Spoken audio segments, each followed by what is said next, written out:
कोई भी सपना साकार करने के लिए सबसे जरूरी है सही कोच का होना। चुनिए श्यामल सर्स मैथ्स एकेडमी को और करे अपने ग्रेजुएशन मैथ्स का सपना साकार।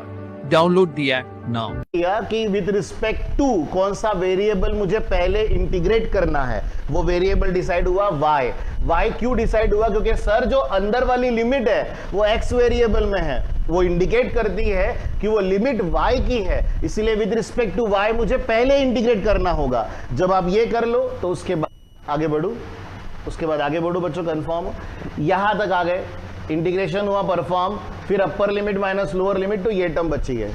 अब यहां पर से भी आगे कुछ सिंप्लीफिकेशन है, देखो समझ में आते हैं क्या? मुझे एक बात बताओ, वाली टर्म है दिख रही है सबको, ये यहां कितने बार है?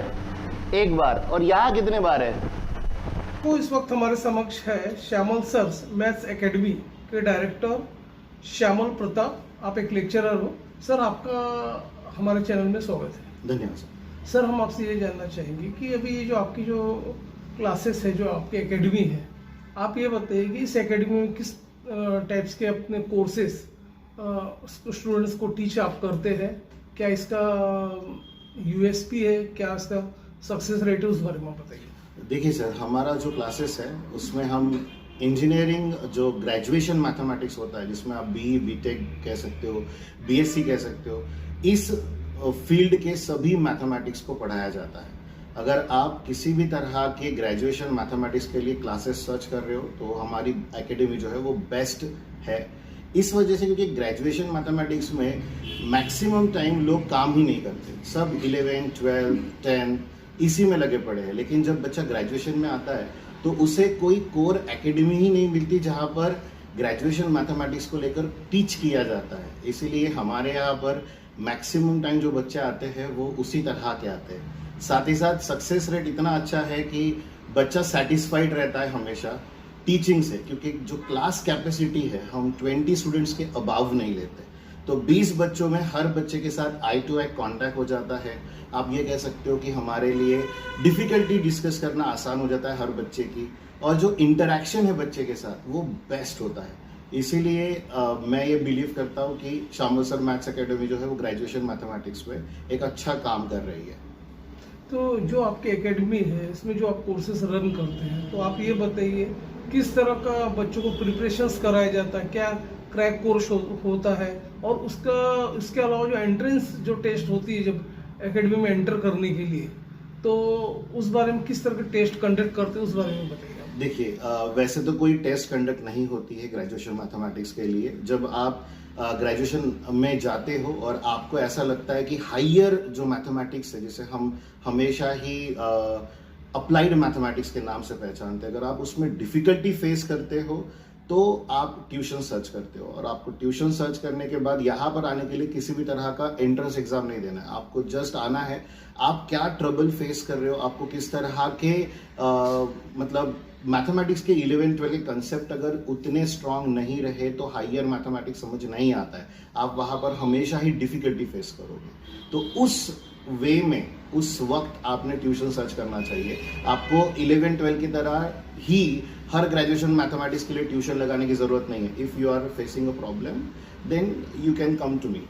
अगर आपको डिफिकल्टी है, अगर आप फेस कर रहे हो कि आपको नहीं समझ आ रहा है, तो फिर आप हमारे पास आ सकते हो, लेकिन एज सच एंट्रेंस एग्जाम यहाँ नहीं होता है। सर ये भी देखा गया कि मैथ्स जो सब्जेक्ट है उसमें काफ़ी बच्चों को पहले से काफ़ी डर लगता है, एक प्रकार से एक फियर फैक्टर रहता है कि मैथ्स बहुत हार्ड है। बराबर। तो अब जबकि आपके एकेडमी में मैथ्स से रिलेटेड आप कोर्सेज यहाँ पे करते हो, सिखाते हो, तो आप ये बताइए कि आगे चल के स्टूडेंट में किस तरह का जो डर है वो दूर हो जाता है, उनमें एक कॉन्फिडेंस की भावना आती है, उस बारे में बताइए। सर बहुत सिंपल सा होता है, मैथमेटिक्स को लोग डिफ़िकल्ट मानते हैं इसलिए क्योंकि ये एक प्रैक्टिकल सब्जेक्ट है। यहाँ पर आपने करना चाहिए सबसे ज़्यादा प्रैक्टिस, आप वहीं पर कम पढ़ते हो। ऊपर से आपका जो बेसिक होता है, मतलब 10th, 11, 12, इस बेसिक पर ही आप सबसे ज़्यादा ट्रबल फेस करवाते हो, आप वही वीक रखते हो। इसीलिए जब आप हायर एंड मैथमेटिक्स में आते हो तो और भी डिफिकल्टी फेस होती है। तो बेस्ट वे ये होता है कि जब आप हमारे पास आ रहे हो तो आप अपनी ट्रबल बता दो। मैं तो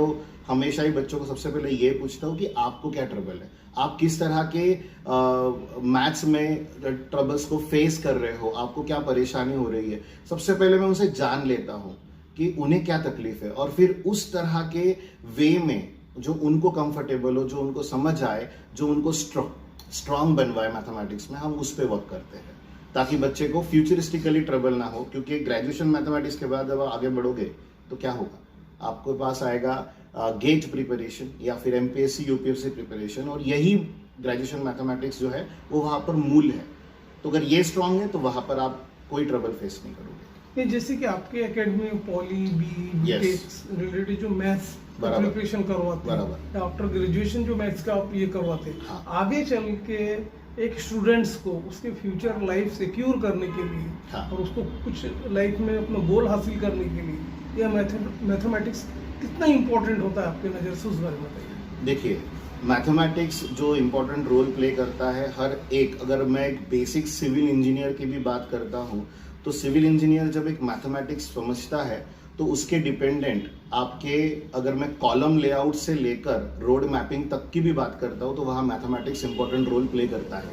अगर आप एक ब्रिज बना रहे हो या फिर आप अगर एक स्लांट बना रहे हो, आप किसी भी तरह का, आप मेट्रो के एग्जाम्पल ले लीजिए, हमारे यहाँ पर हर एक टर्म में आपके कैलकुलेशन इन्वॉल्व है, और उन कैलकुलेशंस के लिए ये एक फाउंडेशन मैथमेटिक्स होता है जो आपको हेल्प करता है आगे बढ़ने के लिए, वहां पर आपके प्रैक्टिकल अप्रोचेस को समझने के लिए और किसी को समझाने के लिए, specially from senior engineer to junior engineers. तो ये एक वे होता है कम्युनिकेट करने का कि आपके किस तरह की लेंथ होगी, ब्रेथ क्या होगी, डेप्थ क्या होगी, ये सब चीजें इसी सब टर्म से आपको लोड कितना देना है, यहाँ से शुरुआत होती है। हम अगर एक सिविल इंजीनियर की बात करें, इसी तरह से मैकेनिकल इंजीनियर का भी काम है, वहां पर भी उसी तरह की बात की जाएगी। तो चलते चलते श्यामल सर, आप ये बताइए कि जब हम श्यामल सर एकेडमी के परफॉर्मेंस की बात करते हैं तो अदर्स इंस्टीट्यूट्स जो कि और भी एकेडमीज है, उसके कंपेरेटिव में आपका क्या एक सक्सेस रेशियो है, उस बारे में बताइए। सर, सक्सेस रेशो ऐसा है कि क्लास में बच्चे कम होने की वजह से हमेशा ही एक अच्छा और बहुत जिसे बोलते हैं ना बेहतरीन रिजल्ट एग्जीक्यूट होता है, ताकि मतलब हम क्या कहेंगे, कम बच्चे, इसका मतलब है हमारा जो फोकस है वो अच्छा खासा बना रहता है, आई टू आई कांटेक्ट होता है, डिफिकल्टी सेशंस में हमारे आसानी हो जाती है, बच्चों की कॉपी चेकिंग हो जाती है, और जो एक कॉन्फिडेंस मिलता है अपने स्टूडेंट्स को कि हमारे टीचर का हमारे तरफ ध्यान है, हमारा टीचर हमें हमेशा पूछता है कि क्या हो रहा है बेटा, कैसा चल रहा है, डिफिकल्टी है तो अलग से आके बैठो, आपको अलग से प्रैक्टिस सेशन दिए जाएंगे, उनके साथ में बैठता हूँ, डिस्कशन करता हूँ। इसके बाद अगर आप एग्जैक्ट सक्सेस रेशो की बात करते हैं तो 90 to 95% सक्सेस रेशो है हमारे क्लास का। जैसे आज ही दोपहर में हमारे इंजीनियरिंग फर्स्ट ईयर का रिजल्ट लगा हुआ है, तो क्लास में थे 17 स्टूडेंट्स, और 17 में से हमारे अभी तक जो 13 स्टूडेंट्स हैं उन्हें अबाउ 80, एक एवरेज वैल्यू बोल रहा हूँ, अबाउ 80 मार्क्स आए आउट ऑफ 100। तो इससे अच्छी बात कोई हो नहीं सकती, क्योंकि जब हमारी क्लास कैपेसिटी की डिपेंडेंट होता है कि आप कितना अच्छा परफॉर्मेंस दे रहे हो। अगर आप 100 बच्चों के साथ आगे बढ़ रहे हो तो हो सकता है कि आपका ध्यान बटा हुआ है, लेकिन जब कम कैपेसिटी में आप काम करते हो तो बहुत अच्छा रिजल्ट एग्जीक्यूट होता है। ये तो देखा गया है कि जो मैथमेटिक्स जो सब्जेक्ट है काफ़ी क्रिटिकल है, काफ़ी एंटरटेनिंग है, Yes. इवन काफ़ी इंटरेस्टिंग डेवलपिंग सब्जेक्ट्स है। Yes. लेकिन इसके बावजूद भी आप वो जो स्टूडेंट्स को किस तरह से इजी वे में कन्विंस करवाते हो, किस तरह से उनका प्रिपरेशन करवाते हो, उस बारे में आप हर टॉपिक का बताने का जो एक वे है वो बहुत इंटरेस्टिंग है। हर एक टॉपिक के पीछे एक स्टोरी है। जैसे एग्जाम्पल के तौर पर अगर मैं बोलना चाहूँगा तो एक छोटा सा हमने एक कंसेप्ट बनाया था कि π/2 जादू की छड़ी होती है, और वो एक कंसेप्ट बहुत फेमस है, जिसकी वजह से आपको ट्रिग्नोमेट्री का अलाइड एंड कंपाउंड एंगल किसी को एक्सप्रेस करना आसान हो जाता है, या फिर दुले-मियां थ्योरम ले लीजिए। तो ये सब कंसेप्ट जब आप बच्चों को उनके ही लेवल पर जाके समझाते हो, जिसे बोलते हैं ना कि what we learn with pleasure we never forget, कि आप जो भी खुशी से अपने अंदर समा कर लोगे आप कभी नहीं भूल सकते। वही एक बेस लाइन पकड़कर, वही एक टैग लाइन पकड़कर मैं हमेशा पढ़ाता हूँ कि बच्चों को बोलता हूँ प्रेशर ना लें। हर टॉपिक को पढ़ने का अपना एक तरीका होता है, बस आप ये बोलो कि आप कौन से तरीके में कंफर्टेबल हो, फिर वो कंफर्ट जोन लाने का जिम्मेदारी मेरा होता है, सो दैट उन्हें लर्न करने में या फिर समराइज करने में आसानी हो, वो परेशान ना हो मैथमेटिक्स जैसे बड़े कंसेप्ट को लेकर, क्योंकि आज के डेट में अगर देखा जाए तो डर बहुत है बच्चों को मैथमेटिक्स का, और जिसे बोलते हैं ना हम कि एक तरह से फोबिया बन गया है मैथमेटिक्स। तो इस तरह का फोबिया ना बने, इसका मैं पूरा ध्यान रखता हूँ। बच्चा कंफर्ट में रहे, बच्चे को आते से मतलब क्लास आते समय एक एनर्जी फील होती है कि नहीं अभी आज क्लास जाना है, सर कुछ तो भी नया बताएंगे, कुछ तो भी नया पढ़ाएंगे। तो ये वाले वे में हम लोग जाते हैं ताकि बच्चा मोटिवेटेड रहे सब्जेक्ट को लेकर, ना कि डरा हुआ रहे। अगर डर रहेगा तो वो क्लास तक ही नहीं पहुंचेगा और सब्जेक्ट से हो जाएगा दूर। तो वो दूर नहीं होना चाहिए, इसलिए कंसेप्ट को हमेशा इजी टू लर्न करवाया जाता है। उसके लिए छोटे छोटे ट्रिक्स बनाए हुए हमने, जो बार बार लगातार हम यूटिलाइज करते हैं।